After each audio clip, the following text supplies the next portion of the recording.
Welcome back to the Ping Pong Flick Show. My name is Chris Wong. I've got several updates, very minor updates to let you know in the DCEU, but interesting nonetheless. Now, Revenge of the Fans podcast on week's episode of the Fanboy podcast, Mario Robles had interviewed the phenomenal Zach Stens. He is a writer whose credits include X-Men First Class, Kenneth Branagh's Thor, and some episodes of the CW's The Flash. And so he talked a little bit about writing Booster Gold. This is what he had to say. I do not know what's going on with it right now, honestly, and I don't know if the DC people know what's going on with it. Their strategy seems to be changed depending on how most recent movies did. But I can tell you that a script has been turned in that the director and producer Greg Berlanti has proclaimed himself to be very happy with. And it's something that's ready to go, but DC and Warner Brothers would need to give the green light to it. The ball is in their court. That's what he had to say about Booster Gold. Now, to just put it lightly, Greg Berlanti is making all the CW shows out there right now. And to be quite honest, I'm not a huge fan of the CW shows, but there are a lot of people who are, and a lot of people who like that type of DC, like that type of material. But nonetheless, for people who are interested in a Booster Gold movie, looks like there is a little project ready to go, and it's just up to Warner Brothers and DC Films on what they plan to do with that film. Now, he also asked him a little bit about Superman, because last year Zach Stentz got Mario Robles' attention in a big way over on Twitter when he jumped into Christopher McQuarrie's replies to suggest they make a Superman movie together. Now, I hope you all know who Christopher McQuarrie is, because he's been making all those incredible Mission Impossible films right now, and all that rumors and stuff spewing about Christopher McQuarrie doing Green Lantern and all that really excites us. But apparently he has suggested they make Superman together. This is what he had to say about the Superman. I will crawl over broken glass to do a draft of Superman for Christopher McQuarrie, because he would be amazing. In particular, I keep beating the drum that I would want to do a live action all-star Superman movie. I think that would just kick butt. And talking about if they could fit in Henry Cavill's incarnation of the character, this is what he had to say. It depends. I love Henry Cavill, and I think he's an absolutely terrific Superman. So if they said, do something with Henry Cavill, I would find something to do with Henry Cavill. If they said, we want to do All-Star, I think you would need to get an older actor, because the kind of poignance of that particular story is that it's almost this kind of middle-aged Superman facing his own mortality. My fantasy here is to tell Brendan Fraser to get into shape. I find him a tremendously compelling and underused actor. Now, if you may have known a long time ago that Brendan Fraser was up for the role of Superman at one point, he was one of the people who went to audition for Superman. Of course, he never got that role. And back in the day, he was quite an action hero with the Mummy. Most of the times, most of the things was Mummy, maybe the first G.I. Joe or something. But most of the people know him from the Mummy. And he was an action star. He was kind of like a boyish face and stuff like that. For him to be Superman in some capacity back then, sure, yes. Could he be Superman now? I guess so. I mean, he's on Doom Patrol right now, albeit he's like mostly in fact, almost all robot. But he could play Superman if there was a script, if there was a story that would fit his character, for sure. Would I want that? Not particularly. I still think Henry Cavill's got a lot he can do with the Superman character. I don't know if All-Star Superman, the Grant Morrison's All-Star Superman, would be the perfect thing. It's kind of an intriguing story. I don't quite care for it too much. It is a single story. It's like its own story. It's not part of a universe. It can't go on. As you know, when you either read it or you watch the animated version if you want to catch up real quick. But it is like a self-contained story, if you will. And if they are going to do these like kind of like DC Black labels, or what they really mean is like outside of this DCEU, then maybe they could do another type of Superman. Maybe this other Batman that they're doing, which I'm going to talk about a little later, is outside the DCEU as well.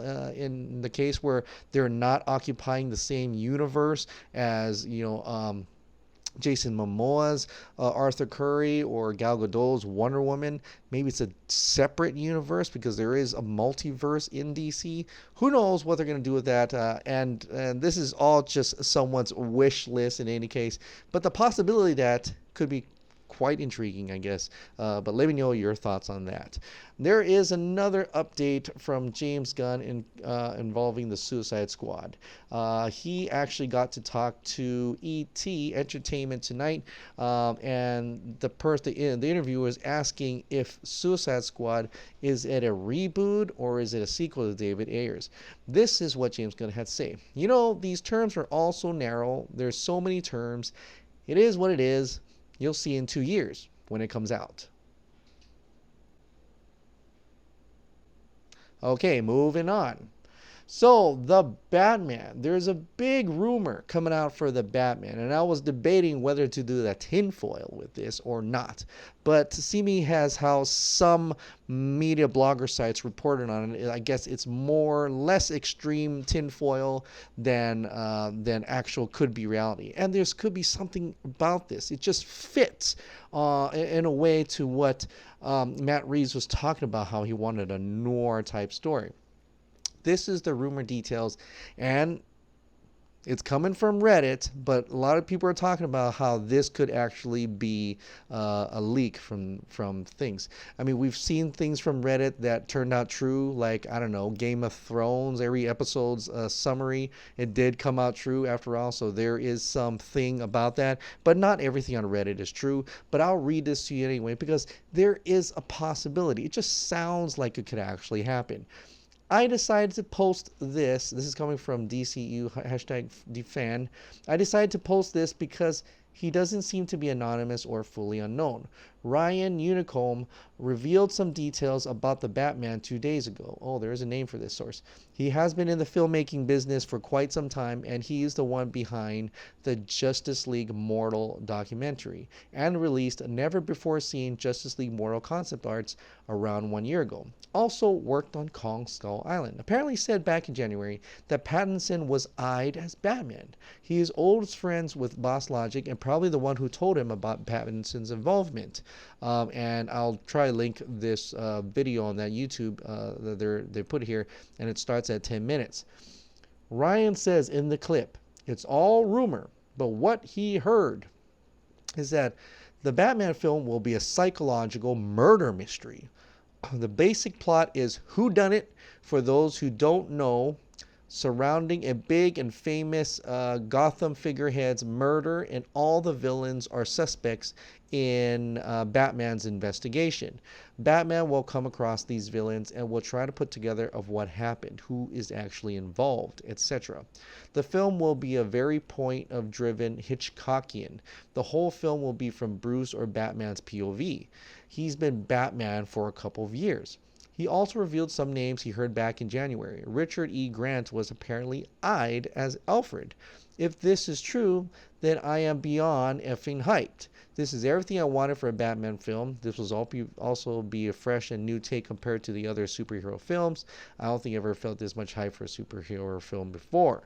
So take a grain of salt, big grain of salt with this, but it is coming from someone who was in the industry, and that's what he heard. And it looks like when he talked about Pattinson in January, it did actually come true in a way that he's being eyed for Batman, and is still being eyed for Batman. But the little plots in there is intriguing. The murder mystery, it's very noirish because it's in Bruce Batman's point of view, Hitchcockian, and the who done it. I think that's very intriguing. And he did talk about having Batman be the detective, getting back to that core principle of Batman, and that is being a detective, solving crimes. And this is a solving crime, but utilizing different villains, kind of like Dick Tracy, if you will, using these famous villains as suspects in his investigation. So that's something that we've never actually seen in an actual Batman film before, right?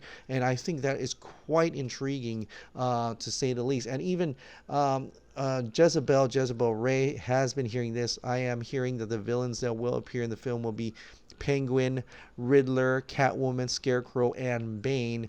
But she's still holding out hope for Hush. Who never, you never know. Maybe Hush is the main bad guy. But this is interesting, and I kind of like this. I kind of like this detective noir type story, and it really matches what Matt Reeves has been talking about. This also matches the thing about the studio saying that maybe it needs a little bit more action, because this type of story is about investigation. It's about the crime. It's about getting suspects and stuff like that. There could be interplaced moments of action within it, but for the most part, it doesn't feel like an action film, and it doesn't. I don't think it has to be, but I would love it to be. I would love to see him take down henchmen at least before he gets involved with the different suspects. Maybe at the end have an all-out brawl, which I believe that will probably could work in this type of film. But the core story, the core plot of the film is that it's going to be a whodunit, and I guess there is. I've never actually read that one. I guess there's a story called Whodunit, and maybe you guys know, but that type of Clue, like Clue and all those other detective type stories. I like that because it's really intriguing. I think it would be really a thing to behold in the theaters, and maybe watching it over when there's like a twist towards the end, and then you have to watch it over and you catch clues that you've never seen before. That kind of film, that's really something, and I really like that. And there's a lot of films that could be like that. You see any noir movie, or even like L.A. Confidential, if you will, that type of movie. If it's like anything like that, I'd be pretty pumped for that. I think I quite like that type of Batman, and it'd be really different, but it would be something special in itself. Now, people are saying that because Richard E. Grant is apparently eyed for Alfred, that means this is not going to be in the same universe as the Ben Affleck Batman, and that could be true. But if that's the case, then maybe it could be its own universe, now separate from the DCEU that has Jason Momoa as Arthur Curry and Gal Gadot as Wonder Woman. That separate universe, although it's still in the 90s, which is kind of intriguing. Why put it in the 90s then? You could have put it in terms of like a detective noir story. They could have just really through this whole thing in the 60s. That would have been cool too. But we'll see what's going on with this as we find out more if any of this is actually true. This is just from Reddit right now, but apparently coming from a video that you can go and check out. What these comments come from a gentleman by the name of Ryan Unicomb. So the Batman, I'm excited. Are you excited for a noir type Batman film, or you want to get more brawly, more actiony? I feel like this is kind of be like the best of both worlds in terms of Nolan's type of grittiness, but interplaced with some maybe like a Mask of Phantasm, some of those animated Batman series with some noir and some LA Confidential, and then maybe have him brawl some henchmen with that whole Ben Affleck type of brawling in there. Hopefully they have all that stuff in this trilogy that Matt Reeves is planning. So, now, let's go to a little update in terms of the release of Snyder Cut campaign. It is going well. I want to share this. Ramesh had put this out. I'm sharing it. I encourage you to share this everywhere you can. Instagram. You'll probably find it on Instagram and Facebook. I know on Twitter right now, but this is kind of like a intriguing little art piece did by Ramesh in terms of stand up for artistic integrity. And it's just like a little summary of what the Snyder Cut is. 3.5 hours of untold story of Justice League, which featured Darkseid. I would be totally up for that. Now, Project Comic Con team has been working really hard promoting this Project Comic Con for hashtag release the Snyder Cut to gain more supporters at the San Diego Comic Con, and I think and gain more of an audience and let the general audience know about what this release the Snyder Cut is for. But there's some great successes here. First of all, DTS 1186 has formally completed their order for the 2-hour banner flight around San Diego Comic Con. That is officially happening. That's happening right now. It's all said and done. Second, thanks to everyone, they have now successfully completed the fundraising for a half-page color ad in the Hollywood Reporter's San Diego Comic-Con special issue. And so, as per the recent poll, Project Comic Con will now initiate level 4. So before they were going to do like level 4, well, they'll wait for a full page, but they decided half page is enough. Let's go on to a different type of medium to do this. And that's what the next level is. Now, the next level, all right, well, level 4 will be a poster advertising campaign on bus stops lining the routes to San Diego Comic-Con. There's the cost on here, and I'll link to the GoFundMe page once again to check it out. They need to reach that level, that next level, and I'm wondering if they already did, because I'm seeing $13,170 of $13,060 go. Wow. What an amazing achievement for the Release the Snyder Cut campaign, Project Comic Con campaign. And this is incredible. This is a beautiful thing because, one, it shows awareness for this movie that was done in justice by the studio, in which their creators of the cast and crew members and the artistic creative integrities of films and everywhere is represented, is symbolized within this Justice League Snyder Cut.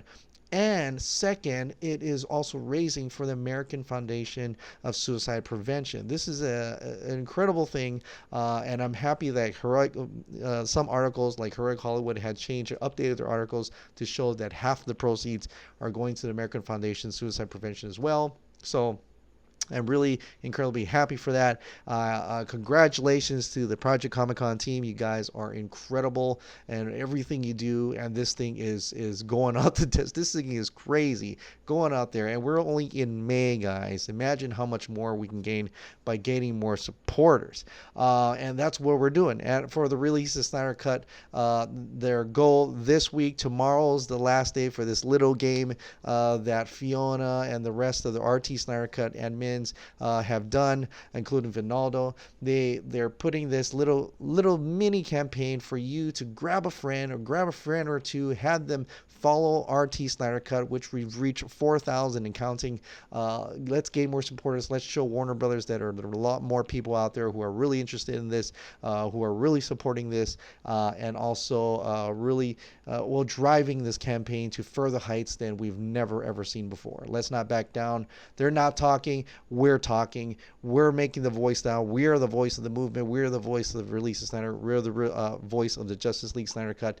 We're the voice that these cast and crew members need to voice our opinions, to voice our optimism, and voice our wanting this cut, wanting to show justice for these cast and crew members, and we're not going to stop. We're not going to stop until Warner Brothers releases the Snyder Cut. All right, guys. Well, thank you so much for subscribing. Thank you so much for watching. I'll see you next time.